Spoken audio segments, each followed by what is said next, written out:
How are we doing today? I mean, you got coffee, you got fruit, eggs, you know, life is good. Last night as people filtered into the room, there was it was kind of quiet. You kind of, well, I guess I'll sit with this person. I don't know who they are, but I guess I'll sit with them and then people were kind of looking at each other like, I don't know why you're here, and you don't know why I'm here. This morning, it's like you're best friends already. I love this. This is great. The Melanoma Club is a club that no one wants to join.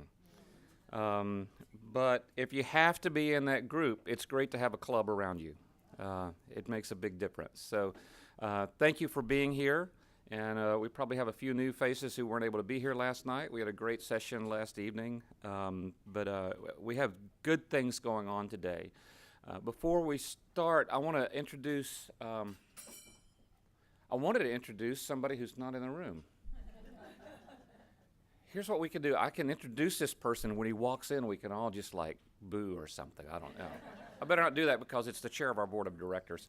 Who is ultimately my boss. Right, Stan? I should probably... There he is, Stan. Steve is here. He was hiding. I was looking for you. So, Steve Silverstein. Last night I introduced you to Stan, who was an IL-2 survivor. The interesting story is that Stan and Steve were treated by the same doctor. And Steve was in a class or two ahead of Stan. Stan says if you've ever know anything about interleukin-2, at the time when they went through it, and still, I mean, it's a very rigorous treatment. And so you're in ICU, you're completely wiped out with the drugs and all this stuff.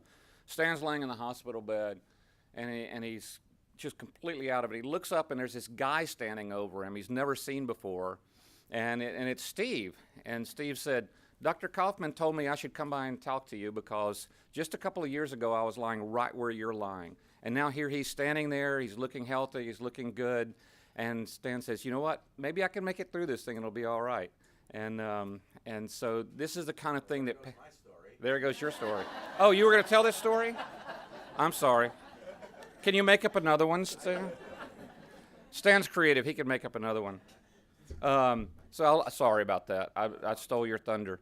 But Steve is the chair of our board of directors, longtime survivor of IL-2, cancer-free, and when you're in the middle of going through this thing, your first question when you're given a diagnosis of advanced melanoma or any cancer is, am I going to live?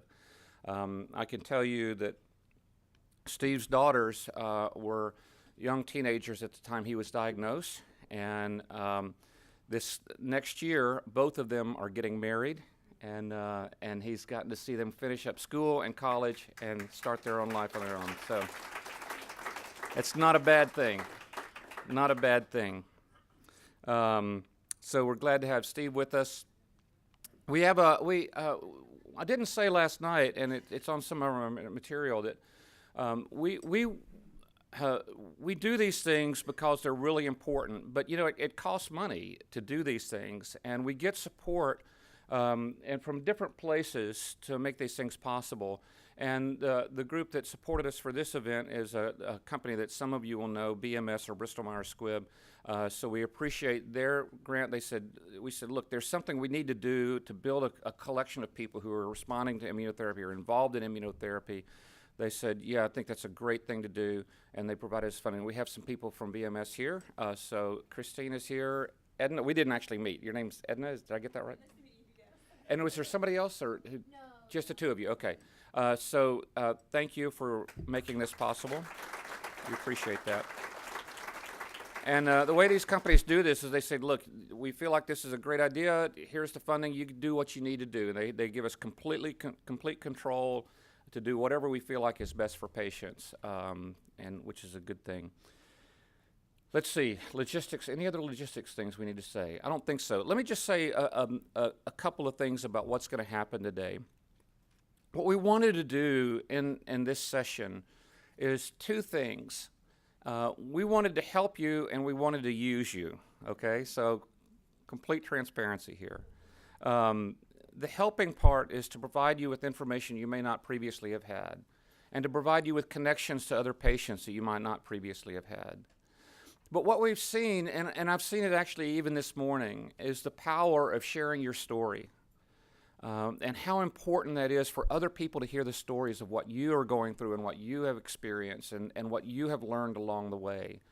And it's very much like the story with Steve and Stan can flesh it out and tell it much better than I can. But I said that for a purpose, that this passing down the message about what you've gone through, and maybe more than anything else, a message of hope, that there is a path forward. There's no guarantee. There's no guarantee, but your situation is not hopeless. There's tremendous, tremendous power for that. And some of you have had the opportunity to go onto our online bulletin board, which we call MPIP, and to share some stories through our website there. That's been going on since before we existed, and we've been around 20 years.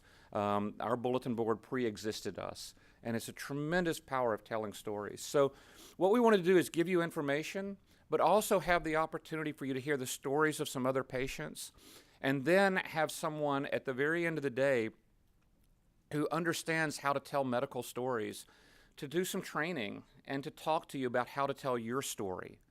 And some people feel very comfortable with this, and some people don't. There are no requirements. There's no test. You are not mandated to tell your story 17 times, or else we ask for your money back on the food or you ate or anything like that, okay? There's no requirement. We hope that you'll be inspired by the stories that you hear, and that you'll be empowered by the information you receive to tell your stories, so that that kind of message of hope can disseminate out to a broader and broader group of people. Peer-to-peer support is a powerful, powerful thing. Okay, I've talked way too long. I was supposed to talk for like 2 minutes, and I'm beyond that. But we have a couple of speakers today who are experts in the field of melanoma. And, you know, our society is so strange. If a movie star were to walk through the room, we would all want our picture taken with them and would want their autograph, right? And if a pop star, I wouldn't recognize any pop stars. I actually wouldn't recognize many movie stars. I'm so out of it. But you know, you see that these pop stars walking down the streets in New York, and everybody's like taking their pictures and looking at them and getting selfies with them in the background and stuff like that.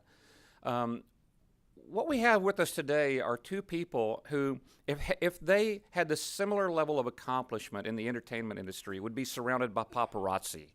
But Doctors Kirkwood and Weber don't have paparazzi following them very much. We had to, okay. We didn't have to provide special security to get them in or sneak them in the back door of the hotel. But if life were just, that's exactly what we would be having to do, because some of you who have worked with these two physicians know very, very well that they have led the field forward and have made possible many of the advances that have kept people in this room alive, and tens of thousands, if not hundreds of thousands of other people alive. We are very, very privileged to have two outstanding physicians and researchers and human beings with us today. So you're hearing from the best of the best. And I just want to make sure that you understand that. You're not going to see their name in the National Enquirer, we hope. But if you read the scientific papers and the things that other doctors and other researchers are reading to understand how to do their work better, that's where you'll find their names.